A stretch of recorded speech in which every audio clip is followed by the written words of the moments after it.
Good afternoon, everybody. Meteorologist Blake Matthews here. Here is the very latest advisory from the National Hurricane Center just coming in here just in the last couple of minutes. We are back down to a tropical storm. It did make landfall as a Category 1 hurricane earlier this morning around 10 o'clock, coming in just near Intercoastal City, Louisiana, just to the west of Morgan City. The center of circulation now pushing into the Lafayette area with winds of about 65 miles an hour. So here's the very latest advisory once again as of 4 o'clock Central Time.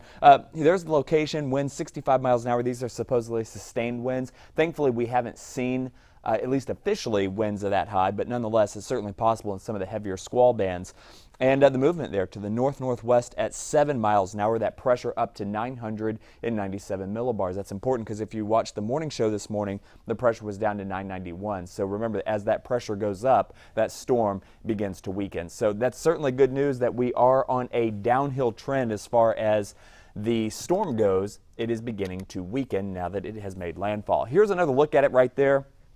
Again, making landfall about 10 o'clock this morning near Intercoastal City, Louisiana, pushing right across Marsh Island, just to the west of Vermilion Bay into Vermilion Parish. And again, just getting ready to push up towards the Lafayette area as we speak. Now, a very disorganized, very lopsided system. Normally, you would want to see convection, aka thunderstorms, wrapping all the way around that center of circulation. But we've had a lot of strong wind shear coming in from the north, and that wind shear has helped displace all those thunderstorms out across the northern Gulf of Mexico. So even though the center of circulation now pushing into Lafayette, the worst is yet to come. The tropical storm force winds that we've been talking about are to the south of Lafayette in the new Iberia area. This is going to be in Iberia Parish, and the rough weather is now moving into Baton Rouge, just getting ready to cross over I-10.